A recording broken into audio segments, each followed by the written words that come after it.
Hello everyone. In this lesson we will answer the question, what is an array? So for starters, even outside the context of programming, we might hear a car dealership say that a car is available in a wide array of colors. Okay, so let's think of an array as a collection. Now with that in mind, let's jump right into the code.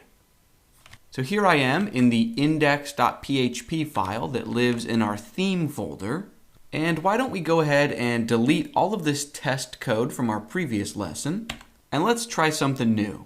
So if we think back to that first taste of PHP lesson, you'll remember that we learned how to create a variable. So let's try that again.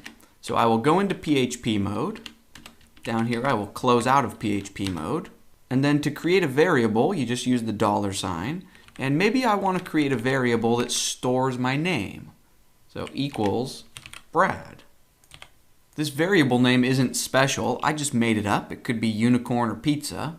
Okay, but the idea here is that I'm setting this variable to have a value of Brad. And now I can use that variable anywhere else on the page. So maybe down here, once I am back in HTML mode, I could create a paragraph that says, hi, my name is, and then maybe drop into PHP mode so I can echo out that my name variable. Okay, and then close out the sentence with a period and then close out the HTML paragraph tag. Okay, so if I save that and test it, hi, my name is Brad. So this is an example of a very simple variable that only contains one single little bit of data, right? Just one single name. However, what if we wanted to store multiple names within a single variable? So that's where arrays come into the picture. So check this out. Let's start over again. So let's go into PHP mode.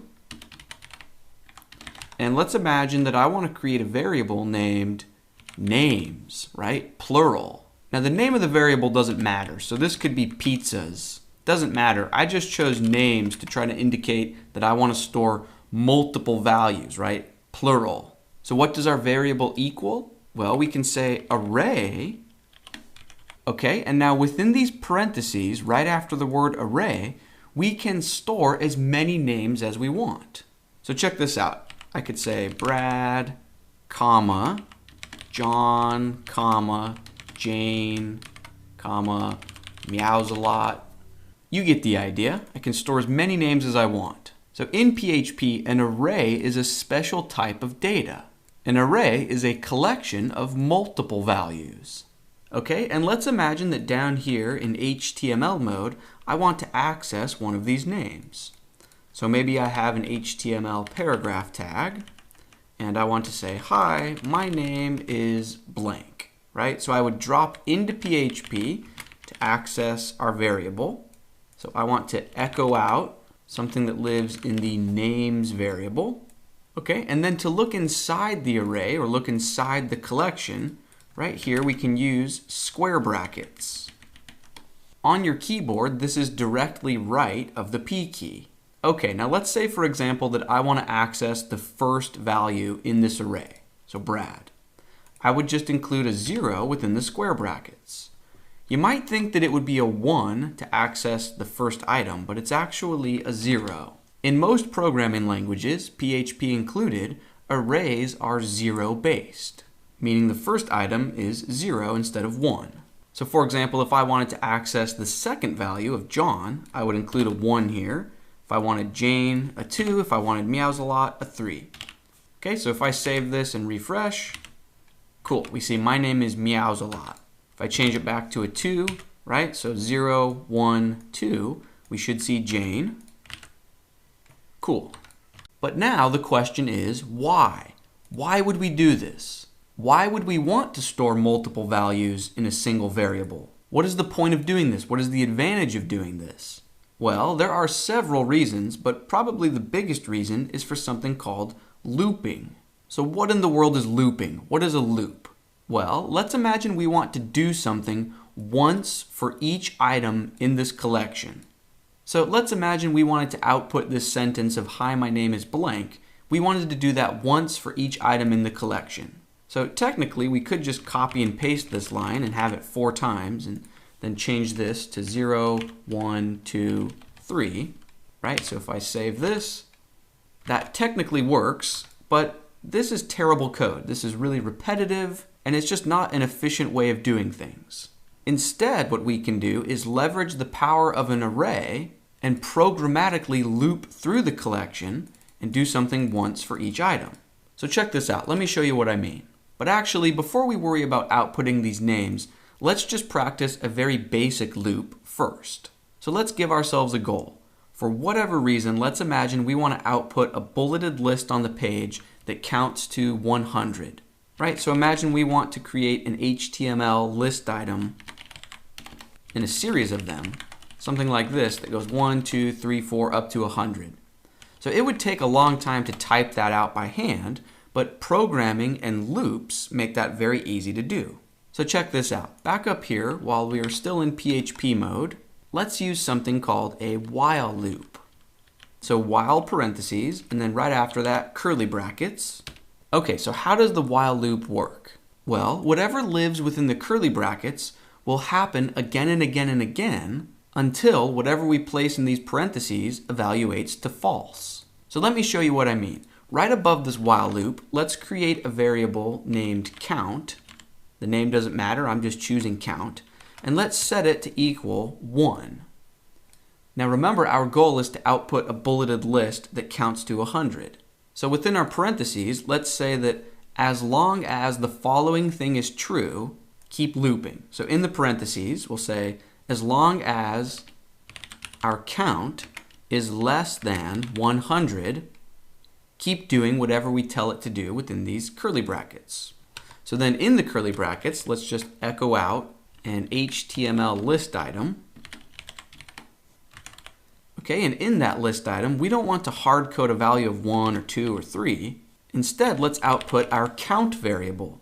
Okay, so we are saying that count begins with a value of 1. So then the first time that the while loop runs, this will echo out a 1.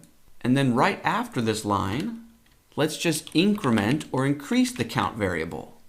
So we can say count plus plus, and that will add 1 to it. So 1 plus 1 is 2, so now count equals 2.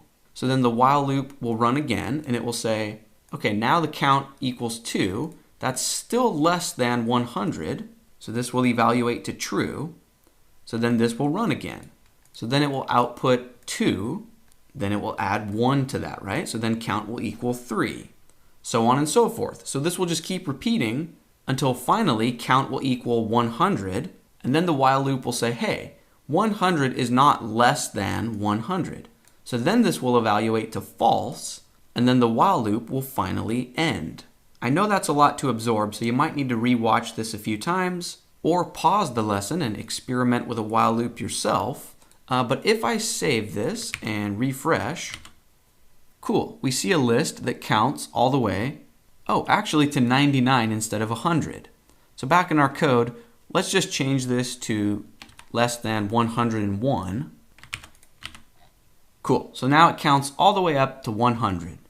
All right, so now that we've seen a relatively simple while loop in action, let's try something a tiny bit trickier. So let's delete the while loop and our count variable, and let's get back to the task at hand. Remember, we want to loop through our array of names and do something once for each item in the collection.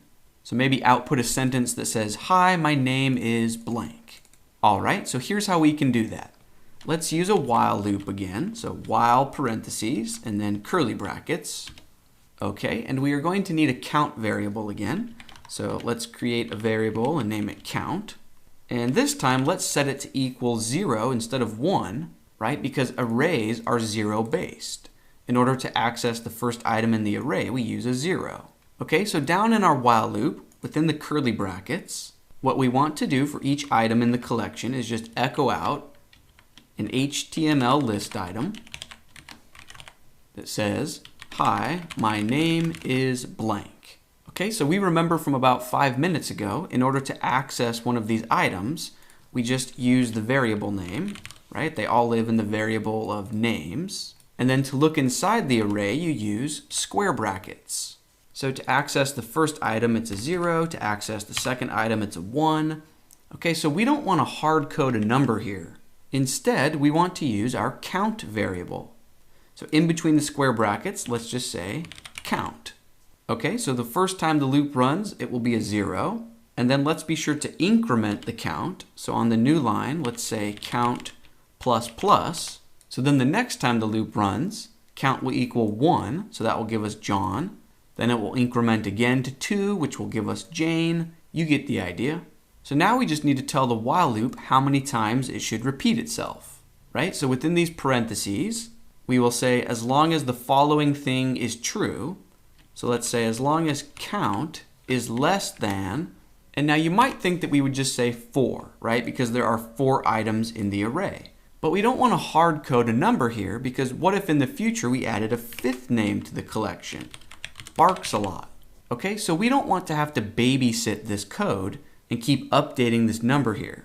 So instead, what we can do is have PHP count the number of items in the array for us.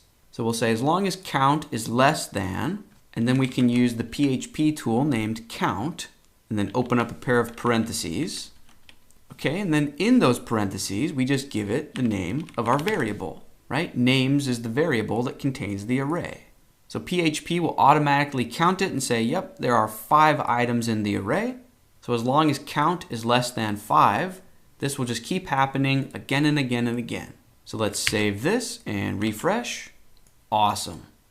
Now, if this is not your first time programming and you've worked with arrays before, you might be yelling at the screen right now saying, Brad, why on earth would you use a while loop here when you could have used a for each loop? Well, that's a great question with an even better answer. I want us to be familiar with the while loop because that's what WordPress uses to loop over real content like posts and pages, right? So instead of this hypothetical worthless list of names here, imagine if we had an array or a collection of blog posts and we wanted to loop through those blog posts and display them on the front end of our website for our visitors. Well, that is exactly what we are going to do in our very next lesson. It's probably going to be the most fun we've had in the course so far. Let's keep it rolling, and I will see you then.